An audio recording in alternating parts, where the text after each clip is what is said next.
शीर्षक मिट्टी की खुशबू। सूरज की पहली किरण जब पीपल के पुराने पेड़ की पत्तियों से छनकर धरती पर गिरी तो पूरे गांव में एक अलग ही हलचल शुरू हो गई। ये गांव था सोनपुर, जो शहरों की चकाचौंध से बहुत दूर खेतों, तालाबों और कच्चे रास्तों के बीच बसा हुआ था। यहाँ की सुबह मुर्गे की बांग से होती थी और शाम मंदिर की घंटी से ढलती थी। रामदीन काका अपने कच्चे आंगन में खटिया पर बैठे बीड़ी सुलगा रहे थे। उम्र 60 पार कर चुकी थी, पर आंखों में अब भी वही चमक थी। उनकी पत्नी धन्नो काकी मिट्टी के चूल्हे पर रोटी सेक रही थीं। रोटी की खुशबू पूरे आंगन में फैल रही थी। आज खेत जाना है जल्दी, रामदीन काका बोले। हर दिन तो जाते ही हो, धन्नो काकी मुस्कुराईं। गांव की यही तो खासियत थी, हर दिन एक सा होते हुए भी अलग लगता था। सोनपुर कोई साधारण गांव नहीं था। बुजुर्गों के अनुसार ये गांव करीब 200 साल पहले बसाया गया था। कहा जाता था कि कभी यहाँ घना जंगल था। एक साधु ने इस जगह को चुना और लोगों को यहाँ बसने के लिए प्रेरित किया। धीरे धीरे झोपड़ियाँ बनी, खेत लहलहाए और जंगल गांव में बदल गया। गांव के बीचों बीच एक पुराना बरगद का पेड़ था। उसी के नीचे पंचायत लगती थी, फैसले होते थे और झगड़े सुलझते थे। सोनपुर में आज कुछ अलग था। शहर से पढ़ लिखकर मोहन लौट रहा था। मोहन इसी गांव में पैदा हुआ था, लेकिन पढ़ाई के लिए शहर चला गया था। 7 साल बाद उसकी वापसी हो रही थी। जब बस गांव की कच्ची सड़क पर रुकी तो मोहन ने मिट्टी को छूकर माथी से लगाया।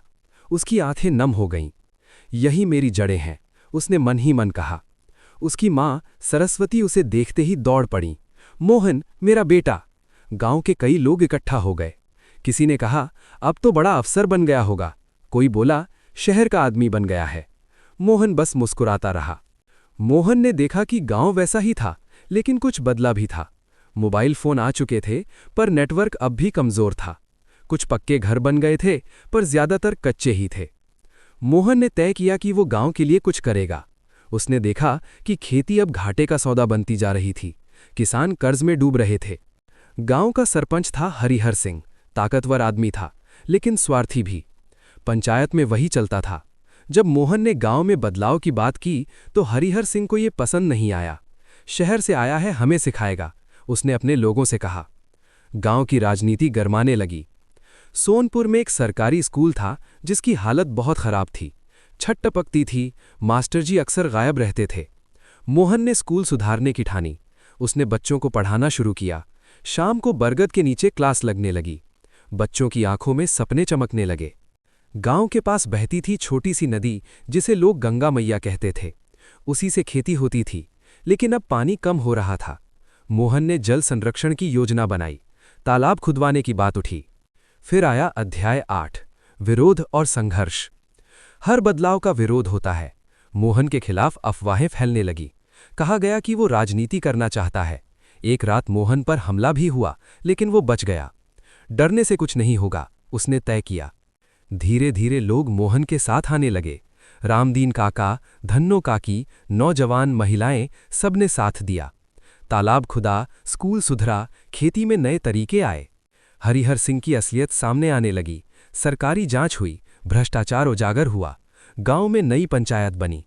इसी बीच मोहन और कविता की कहानी भी चलती रही। कविता गांव की ही लड़की थी, समझदार और साहसी। दोनों ने मिलकर गांव के लिए काम किया।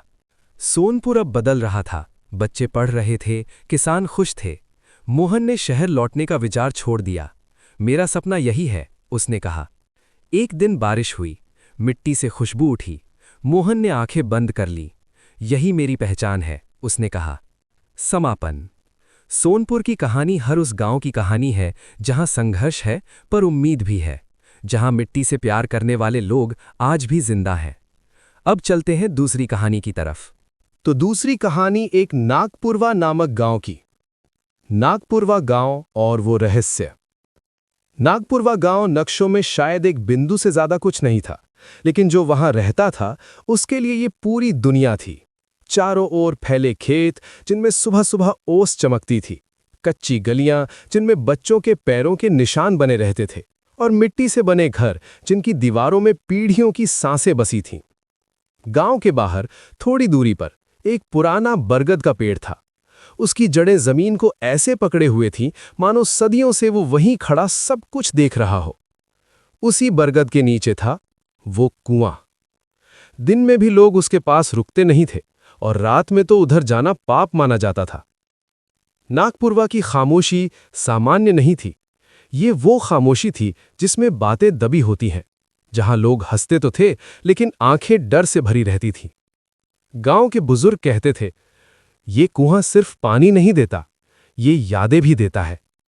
लेकिन कोई खुलकर कुछ नहीं कहता। करीब 15 साल बाद एक दिन धूल उड़ाती बस गांव के बाहर रुकी। बस से उतरा एक युवक, अजय। शहर की आदतें उसके चलने में थीं, लेकिन दिल अब भी देहाती था। उसने गहरी सांस ली। मिट्टी की वही खुशबू, नागपुरवा, उसके होठों से निकला। वो जैसे जैसे आगे बढ़ा, उसे महसूस हुआ कि लोग उसे पहचान रहे हैं, फिर भी नजरें चुरा रहे हैं। कोई खुलकर बात नहीं कर रहा था। घर पहुंचा तो मां की आंखें भर आईं। पिता चारपाई पर लेटे थे, शरीर कमजोर लेकिन निगाहें तेज। आ गया बेटा, पिता ने कहा। रात के खाने के बाद जब अजय ने गांव की बातें छेड़ी तो अचानक माहौल बदल गया। कुएं के पास मत जाना, पिता का स्वर सख्त था। अजय हैरान रह गया। क्यों? मां ने बात काट दी। बहुत रात हो गई है। लेकिन उस रात अजय सो नहीं पाया। आधी रात को उसे लगा कोई उसे बुला रहा है। सपने में वो बरगद के नीचे खड़ा था। कुएं से पानी की आवाज नहीं, किसी औरत की सिसकियां आ रही थीं। सच बाहर निकालो। अजय की नींद खुल गई। पसीना बह रहा था। बाहर कुत्ते अजीब तरह से रो रहे थे। अगले दिन अजय अपने पुराने दोस्त मोहन से मिला। मोहन बदला हुआ था, गंभीर, थका हुआ। तू यहां क्यों आया है? मोहन ने पूछा। अपना गांव है। मोहन ने इधर उधर देखा और धीमी आवाज में बोला, अगर जिंदगी प्यारी है तो उस कुएं से दूर रह। अजय का शक यकीन में बदलने लगा। शाम होते होते अजय खुद को रोक नहीं पाया। वो बरगद के पास गया। हवा अचानक ठंडी हो गई। पत्ते बिना हवा के हिलने लगे। उसने कुएं में झांका। अंदर सिर्फ अंधेरा नहीं था, कुछ था जो उसे देख रहा था। अजय, जैसे किसी ने उसका नाम लिया। वो पीछे हट गया। मोहन ने आखिरकार सच बताया। 30 साल पहले जब गांव सूखे से जूझ रहा था, सरस्वती नाम की एक विधवा औरत गांव आई थी। वो पढ़ी लिखी थी, सवाल पूछती थी। पानी सबका हक है, यही उसका अपराध था। गांव की मुखिया हरिराम चौधरी और उसका बेटा राजू सत्ता और डर से राज करते थे। सरस्वती ने पंचायत में उनके खिलाफ आवाज उठाई। गांव वालों ने उसका साथ नहीं दिया। एक आंधी वाली रात उसे कुएं तक लाया गया। किसी ने रोका नहीं, किसी ने बचाया नहीं, और वो कुएं में ढकेल दी गई। उस रात के बाद सब बदल गया। कुएं का पानी कड़वा हो गया। बच्चे बीमार पड़ने लगे। रात में आवाजें आने लगीं। गांव ने इसे भूत का साया कहा, लेकिन असल में ये अपराध बोध था। अजय को अपने पिता से सरस्वती की डायरी मिली। हर पन्ना दर्द से भरा था। उसमें लिखा था, अगर मैं मर जाऊं तो जान लेना, मैं अकेली नहीं मरी। डायरी में नाम थे, गांव के अपने लोग। जैसे जैसे अजय सच सामने लाने लगा, वैसे वैसे उन नामों से जुड़े लोग मरने लगे। कभी बीमारी, कभी हादसा। गांव डर गया। अजय ने पंचायत बुलवाई। पूरे गांव के सामने डायरी पढ़ी गई। लोग रो पड़े, कई टूट गए, और तब सबसे बड़ा सच सामने आया। सरस्वती को कुएं में धक्का राजू चौधरी ने दिया था। राजू पागल हो गया। उसने गांव जलाने की कोशिश की, लेकिन भागते हुए उसका पैर फिसला और वो उसी कुएं में गिर पड़ा। राजू की मौत के बाद गांव पर से बोझ हट गया। कुएं का पानी साफ हो गया। लोग समझ गए, शराब आत्मा नहीं थी, श्राप चुप्पी थी। अजय कुछ दिन बाद शहर लौट गया, लेकिन नागपुरवा अब बदल चुका था। बरगद के नीचे वो कुआं आज भी है, खामोश लेकिन सच का गवाह। तो चलते हैं अब तीसरी और एक रोचक प्रेम कहानी की तरफ। शहर का वो प्रेम। भूमिका। शहर कभी नहीं रुकता। उसकी सड़कें, उसकी इमारतें, उसकी भीड़, सब कुछ लगातार चलता याद दिलाता है कि ठहरना यहां कमजोरी समझी जाती है। लेकिन इसी भागती हुई दुनिया में कुछ दिल ऐसे भी होते हैं जो रुककर महसूस करना जानते हैं। ये कहानी है उसी शहर की, उसी भीड़ की, और एक ऐसे युवक की जिसके जीवन में प्रेम एक ठहराव बनकर आया, और फिर उसे पूरी तरह बदल गया। ये कहानी किसी एक दिन की नहीं है, ये सालों में फैली हुई है। उम्मीद, संघर्ष, दूरी, टूटन और फिर समझ से बने प्रेम की कहानी।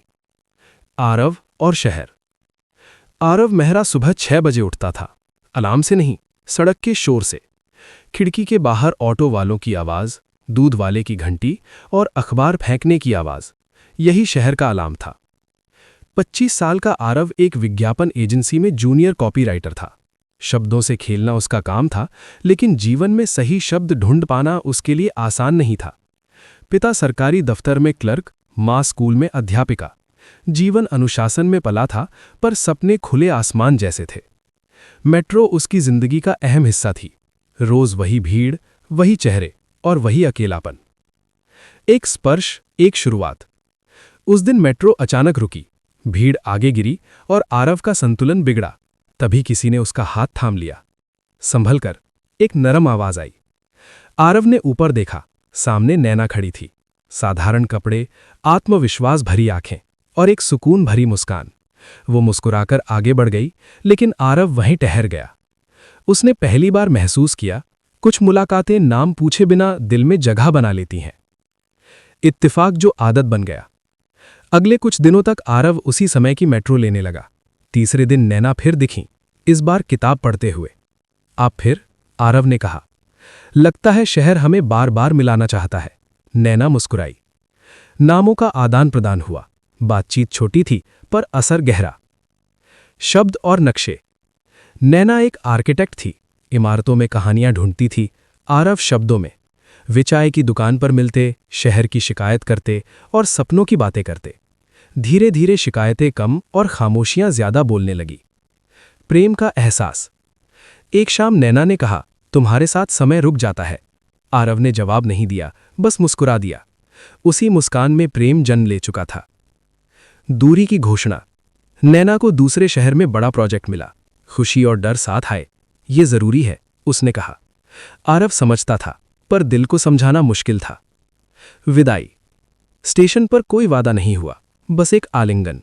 ट्रेन चली गई और शहर पहले से ज्यादा शोर करने लगा। अकेलेपन के दिन। आरव ने खुद को काम में डुबो दिया। रातों में लिखता, विज्ञापन नहीं, खुद से बातें। नैना के संदेश धीरे धीरे कम हो गए। दूरी अपनी भाषा बोलने लगी। गलतफहमी का जन्म। एक तस्वीर, नैना किसी और के साथ। बिना सवाल किए आरव ने दूरी बना ली। नैना ने चुप्पी को अस्वीकार समझा। पूर्ण ब्रेकअप। गलतफहमी अब सिर्फ मन में नहीं रही थी, वो शब्दों में बदल चुकी थी। एक रात वीडियो कॉल पर दोनों के बीच पहली बार आवाज ऊंची हुई। तुम मुझसे सच छुपा रही हो, आरव ने कहा। नैना की आंखें भर आईं। और तुम बिना पूछे फैसला कर रहे हो। कुछ पल की चुप्पी के बाद नैना ने वो शब्द कहा जिससे आरव डरता था। शायद हमें अलग हो जाना चाहिए। आरव ने कुछ नहीं कहा, कॉल कट गई। उस रात आरव को लगा जैसे शहर की सारी लाइटें बुझ गई हों। ये सिर्फ दूरी नहीं थी, ये पूरा ब्रेकअप था। टूटने के बाद की जिंदगी। ब्रेकअप के बाद आरव बदल गया। वो काम में सफल हो रहा था, पर भीतर से खाली था। उसने लिखना छोड़ दिया। शब्द अब दर्द देते थे। नैना भी खुश नहीं थी। नए शहर में उसकी इमारतें खड़ी हो रही थीं, पर उसका मन ढह रहा था। उसने कई बार आरव को कॉल करना चाहा, पर अहम और डर बीच में आ जाते। एक हादसा। एक रात आरव का एक्सीडेंट हो गया। ज्यादा गंभीर नहीं था, पर कई दिन अस्पताल में रहना पड़ा। मां ने घबराहट में नैना को फोन कर दिया।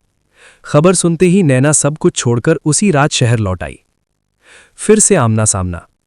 अस्पताल के कमरे में दोनों आमने सामने थे। कोई शिकायत नहीं, कोई सवाल नहीं, बस आंसू। मैं गलत थी, नैना ने कहा। आरव की आंखें भीग गई, और मैं भी। उस पल उन्होंने समझा कि प्रेम ईगो से बड़ा होता है। समय और समझ। डॉक्टर ने आरव को कुछ महीनों का आराम बताया। इस दौरान नैना शहर में ही रुक गई। वे रोज मिलते नहीं थे, पर एक दूसरे की मौजूदगी महसूस करते थे। धीरे धीरे पुराने जख्म भरने लगे। एक शाम उसी मेट्रो स्टेशन पर, जहां वे पहली बार मिले थे, आरव ने नैना का हाथ थामा। इस बार भागेंगे नहीं, उसने कहा। नैना रोते हुए मुस्कुराई। इस बार छोड़ेंगे भी नहीं।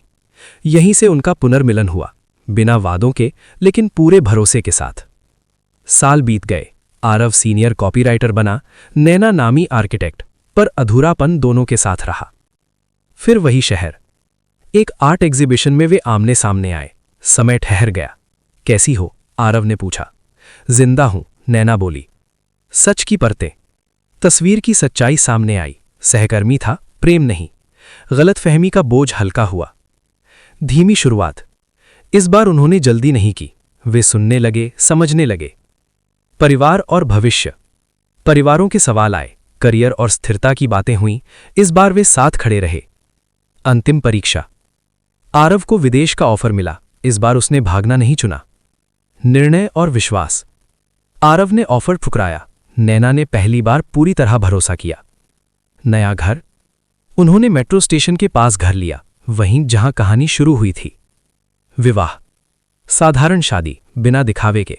प्रेम अब प्रदर्शन नहीं था, जिम्मेदारी था। प्रेम का अर्थ। साल बीते, शहर बदला, पर शाम की चाय और सुबह की खामोशी वही रही। प्रेम अब कहानी नहीं था, जीवन था। इतिहास। हर शहर में ऐसी कहानियां जन्म लेती हैं, कुछ अधूरी रह जाती हैं, कुछ पूरी। आरव और नैना की कहानी पूरी इसलिए हुई क्योंकि उन्होंने समय रहते चुप्पी तोड़ी और समझ को चुना। समाप्त। तो चलते हैं चौथे और अंतिम कहानी की तरफ, जो कि किसान की है। इसे जरूर सुने।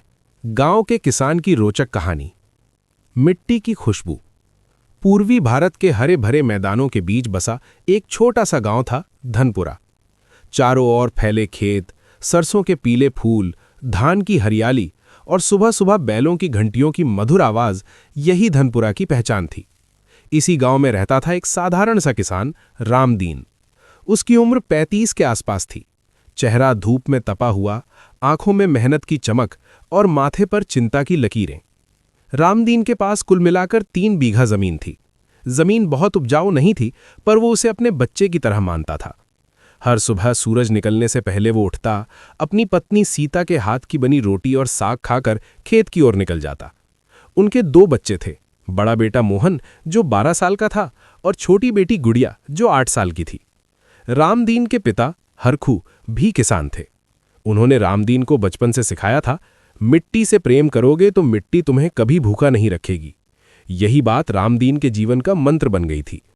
लेकिन समय हमेशा एक सा नहीं रहता। पिछले कुछ वर्षों से बारिश समय पर नहीं हो रही थी। कभी सूखा, कभी अचानक बाढ़। खेती दिन ब दिन कठिन होती जा रही थी। कर्ज का बोझ भी बढ़ता जा रहा था। गांव के साहूकार लालाजी से लिया गया कर्ज रामदीन की नींद हराम कर देता था। उम्मीद और संघर्ष। एक साल बारिश बिल्कुल नहीं हुई। धान की फसल सूखने लगी। रामदीन रोज खेत में जाकर सूखी मिट्टी को हाथों में उठाकर देखता और मन ही मन भगवान से प्रार्थना करता। सीता उसे ढांढस बंधाती, भगवान सब ठीक करेंगे। लेकिन रामदीन जानता था कि सिर्फ प्रार्थना से पेट नहीं भरता। इसी बीच गांव में एक सरकारी अफसर आया। उसने किसानों को नई खेती की तकनीकों और फसल विविधीकरण के बारे में बताया। ड्रिप सिंचाई, कम पानी में उगने वाली फसलें और जैविक खेती। अधिकतर किसान हंस पड़े, ये सब किताबों की बातें हैं। लेकिन रामदीन ने ध्यान से सुना। उस रात वो देर तक जागता रहा। उसने तय किया कि इस बार वो कुछ नया करेगा। उसने आधी जमीन में बाजरा और आधी में सब्जियां लगाने का फैसला किया, जो कम पानी में भी उग सकती थीं। गांव की हंसी और ताने। जब रामदीन ने बाजरा और सब्जियां बोनी शुरू की तो गांव के लोग मजाक उड़ाने लगे। धान छोड़कर बाजरा? पागल हो गया है। सब्जी उगाकर क्या शहर जाएगा बेचने? रामदीन चुपचाप सब सुनता रहा। उसे अपने फैसले पर भरोसा था। सीता भी उसके साथ खड़ी थी। बच्चों ने भी खेत में उसकी मदद करनी शुरू कर दी। धीरे धीरे पौधे उगने लगे। कम पानी में भी बाजरा हरा भरा दिख रहा था। सब्जियां भी अच्छी होने लगी। रामदीन की आंखों में फिर से चमक लौट आई। लेकिन प्रकृति ने एक और परीक्षा ली। अचानक तेज बारिश हुई और गांव के पास की नदी उफन पड़ी। कई खेत जलमग्न हो गए। रामदीन का खेत भी पानी में डूब गया। वो घुटनों तक पानी में खड़ा होकर अपनी फसल को देखता रहा। दिल बैठ सा गया। लेकिन बाजरा की फसल ने उम्मीद जगाई। वो पानी सहन कर रही थी। सब्जियों को कुछ नुकसान हुआ, पर पूरी तरह बर्बाद नहीं हुई। गांव के कई किसानों की धान की फसल पूरी तरह नष्ट हो गई। वही लोग जो रामदीन का मजाक उड़ा रहे थे, अब उसके खेत को देखकर हैरान थे। मेहनत का फल। कुछ महीनों बाद फसल तैयार हुई। रामदीन ने पहली बार अपनी सब्जियां पास के कस्बे में बेचने का फैसला किया। वो बैलगाड़ी में सब्जियां लादकर सुबह सुबह निकल पड़ा। शहर में उसकी सब्जियां हाथों हाथ बिक गईं। उसे उम्मीद से ज्यादा दाम मिले। जब वो शाम को घर लौटा तो सीता की आंखों में खुशी के आंसू थे। बच्चों ने उछलकर उसका स्वागत किया। उसी साल रामदीन ने लालाजी का कुछ कर्ज चुका दिया। पहली बार उसे लगा कि उसकी मेहनत रंग ला रही है। कर्ज, किसान और किस्मत। रामदीन की जिंदगी में पहली बार थोड़ी राहत आई थी, लेकिन कर्ज का बोझ अभी पूरी तरह उतरा नहीं था। लालाजी का बाकी पैसा अब भी उसके सिर पर तलवार की तरह लटक रहा था। हर महीने की पहली तारीख को लालाजी का मुनीम गांव में आकर आवाज लगाता, रामदीन, हिसाब साफ करने का समय आ गया है। रामदीन मुस्कुराकर उसे बैठने को कहता, पानी पिलाता और विनम्रता से कहता, थोड़ा समय दे दीजिए, इस बार फसल अच्छी है। लेकिन भीतर ही भीतर उसका मन कांप जाता।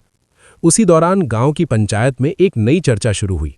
सरकार की तरफ से किसान सहायता योजना आई थी, जिसमें नई बीज, खाद और थोड़ी आर्थिक मदद मिलनी थी। लेकिन योजना का लाभ उन्हीं किसानों को मिलना था जिनके कागज पूरे हों। रामदीन के कागज अधूरे थे। जमीन उसके नाम थी, पर पुराने रजिस्टर में कुछ गड़बड़ी थी। जब वो पटवारी के पास गया तो उसे टाल दिया गया। आज नहीं कल आना। कई चक्कर लगाने के बाद भी काम नहीं हुआ। अंत में पटवारी ने इशारों इशारों में रिश्वत की बात कही। रामदीन का मन अंदर से टूट गया। मैं किसान हूं, रिश्वत कहां से दूं? उसने घर आकर सीता से कहा। सीता ने उसका हाथ थाम लिया। सच और मेहनत कभी हार नहीं मानती। इसी बीच गांव में एक नया व्यक्ति आया, शिव नारायण मास्टर। वे शहर से रिटायर होकर गांव में बसने आए थे। पढ़े लिखे, समझदार और किसानों के दर्द को समझने वाले इंसान। जब उन्हें रामदीन की परेशानी का पता चला तो उन्होंने मदद का भरोसा दिलाया। मास्टर जी ने उसे कागज दुरुस्त कराने का सही तरीका समझाया और खुद भी तहसील तक गए। कई हफ्तों की दौड़ भाग के बाद आखिरकार रामदीन के कागज ठीक हो गए। उसे किसान योजना का लाभ मिला। पहली बार उसे लगा कि सिस्टम में भी इंसानियत बची है। इस बीच लालाजी को जब पता चला कि रामदीन की हालत सुधर रही है तो उनका व्यवहार सख्त हो गया। वो नहीं चाहते थे कि रामदीन जल्दी उनका कर्ज चुका दे, क्योंकि ब्याज से उन्हें मुनाफा होता था। एक दिन लालाजी ने पंचायत में खुलेआम कहा, रामदीन नियम से पैसा नहीं देगा तो जमीन गिरवी रखनी पड़ेगी। पूरा गांव सन्न रह गया। रामदीन पहली बार पंचायत में खड़ा हुआ। उसकी आवाज कांप रही थी, लेकिन शब्द मजबूत थे। ये जमीन मेरे बाप दादा की है, इसे बचाने के लिए मैं जान लगा दूंगा। गांव के कई किसान पहली बार उसके साथ खड़े दिखे। वो समझ गए थे कि अगर आज रामदीन हारा तो कल उनकी बारी होगी। उस रात रामदीन देर तक खेत में बैठा रहा। चांदनी में मिट्टी को देखते हुए उसने खुद से वादा किया, अब पीछे नहीं हटूंगा। सूखा, साजिश और संघर्ष। समय जैसे रामदीन की परीक्षा लेने पर तुला हुआ था। जिस साल उसे किसान योजना का लाभ मिला, उसी साल बारिश ने फिर धोखा दे दिया। सावन बीत गया, भादो सूखा निकल गया और खेतों में दरारें पड़ने लगी। तालाब सूखने लगे, कुएं जवाब देने लगे। पूरा धनपुरा चिंता में डूब गया। रामदीन हर सुबह खेत पर जाकर आसमान की ओर देखता, काले बादलों की एक झलक के लिए तरसता। बाजरा तो किसी तरह टिक गया, लेकिन सब्जियों की फसल धीरे धीरे मुरझाने लगी। पानी का एक एक घड़ा अमृत जैसा लगने लगा। इसी हालात का फायदा उठाने के लिए लालाजी ने अपनी चालें तेज कर दी। उन्होंने पटवारी और पंचायत के कुछ लोगों से मिलकर अफवाह फैलाई कि रामदीन को सरकारी मदद गलत तरीके से मिली है। गांव में फुसफुसाहट शुरू हो गई। शहर वाले मास्टर जी ने कुछ गड़बड़ की होगी। इतनी जल्दी किस्मत कैसे बदल सकती है? रामदीन को जब यह सब पता चला तो उसका सिर चकरा गया। वो सीधे शिवनारायण मास्टर के पास गया। मास्टर जी ने शांत स्वर में कहा, डरो मत, सच हमारे साथ है। उन्होंने सभी कागज फिर से जांचने का सुझाव दिया और तहसील में लिखित शिकायत दर्ज करवाई। ये पहला मौका था जब रामदीन ने सिस्टम से डरने के बजाय उसका सामना किया। सूखे की मार से परेशान किसान एक एक करके टूटने लगे। कई लोग लालाजी के पास जाकर ऊंचे ब्याज पर कर्ज लेने को मजबूर हुए। रामदीन ने उन्हें समझाने की कोशिश की, अकेले मत लड़ो, मिलकर रास्ता निकालेंगे। धीरे धीरे 5-6 किसान उसके साथ जुड़ गए। उन्होंने मिलकर तय किया कि वे साझा कुआं गहरवाएंगे और पानी का समान बंटवारा करेंगे। ये काम आसान नहीं था, लेकिन एकजुटता से उम्मीद जगी। इधर पंचायत में लालाजी ने दबाव बनाया कि जिन किसानों ने कर्ज नहीं चुकाया उनकी जमीन कुर्क की जाए। रामदीन ने खुलकर विरोध किया। पंचायत में पहली बार 2 गुट बन गए, एक लालाजी का, दूसरा किसानों का। एक रात अचानक रामदीन के खेत की मेढ़ टूट गई। पानी की बची खुची धार बह गई। सुबह यह देखकर उसका खून खौल उठा। उसे यकीन था कि यह हादसा नहीं, साजिश थी। सीता ने उसे रोका, गुस्से में कुछ मत करना, लड़ाई अभी लंबी है। रामदीन ने मेड़ फिर से बांधी, लेकिन इस बार मन में डर नहीं, दृढ़ निश्चय था। उसने तय किया कि अब वो अकेला किसान नहीं रहेगा, बल्कि किसानों की आवाज बनेगा। कुछ ही दिनों में तहसील से जांच का आदेश आ गया। लालाजी की अफवाहें झूठी साबित हुईं। उल्टा उनके कुछ गलत कर्जी कागजों की जांच भी शुरू हो गई। ये खबर गांव में आग की तरह फैल गई। पहली बार लालाजी के चेहरे से घमंड गायब दिखा। रामदीन ने दूर से ये सब देखा और मन ही मन समझ गया, लड़ाई सही दिशा में जा रही है। सूखा अभी खत्म नहीं हुआ था, लेकिन किसानों के भीतर की सूखी उम्मीदों में नमी लौट आई थी। बारिश, नेतृत्व और निर्णायक टकराव। कई महीनों के लंबे इंतजार के बाद आखिरकार आसमान ने करवट बदली। एक शाम काले बादल अचानक धनपुरा के ऊपर छा गए। तेज हवा चली, पेड़ों की डालियां झूम उठीं और फिर पहली बूंद गिरी। देखते ही देखते मूसलाधार बारिश शुरू हो गई। गांव के लोग अपने अपने घरों से बाहर निकल आए। कोई भीगता रहा, कोई हाथ जोड़कर आसमान की ओर देखता रहा। ये सिर्फ बारिश नहीं थी, ये उम्मीद की वापसी थी। रामदीन खेत की ओर दौड़ा। सूखी पड़ी मिट्टी पानी पीकर जैसे सांस लेने लगी। बाजरा की फसल फिर से खिल उठी। सब्जियों के पौधों में नई जान आ गई। रामदीन की आंखों में आंसू थे, पर इस बार खुशी के। लेकिन इस राहत के साथ ही एक नई चुनौती भी सामने आई। लालाजी ने आखिरी दाव चलने का फैसला कर लिया। उन्होंने तहसील में प्रभाव डालकर पंचायत की एक आपात बैठक बुलवाई, जिसमें कुछ किसानों की जमीन नीलाम करने का प्रस्ताव रखा गया, सूखे के नाम पर, बकाया कर्ज के बहाने। बैठक वाले दिन पंचायत भवन खचाखच भरा हुआ था। एक तरफ लालाजी और उनके समर्थक, दूसरी तरफ रामदीन के साथ खड़े किसान। माहौल तनाव में था। लालाजी ने ऊंची आवाज में कहा, कानून सबके लिए बराबर है, पैसा नहीं तो जमीन। रामदीन आगे बढ़ा। पहली बार उसकी आवाज में कोई हिचक नहीं थी। कानून बराबर है तो ब्याज का हिसाब भी बराबर होना चाहिए। आपने सालों से किसानों को लूटा है, आज सच सामने आएगा। शिव नारायण मास्टर ने तहसील जांच की रिपोर्ट पंचायत के सामने रखी। कागजों में साफ दिख रहा था, अवैध ब्याज, गलत एंट्री और दबाव से कराए गए दस्तखत। पंचायत में खलबली मच गई। उसी समय कुछ किसान सामने आए और अपने अपने अनुभव बताए। किसी की जमीन कैसे गिरवी ली गई, किसी से कैसे डराया गया। पहली बार डर टूट रहा था। सरपंच ने कड़ा फैसला सुनाया, जांच पूरी होने तक किसी की जमीन नीलाम नहीं होगी और लालाजी पर भी कार्यवाही होगी। लालाजी का चेहरा पीला पड़ गया। वर्षों का दबदबा एक पल में ढहता दिखा। उस दिन के बाद रामदीन सिर्फ एक किसान नहीं रहा, गांव के लोग उसे सलाह के लिए बुलाने लगे। खेती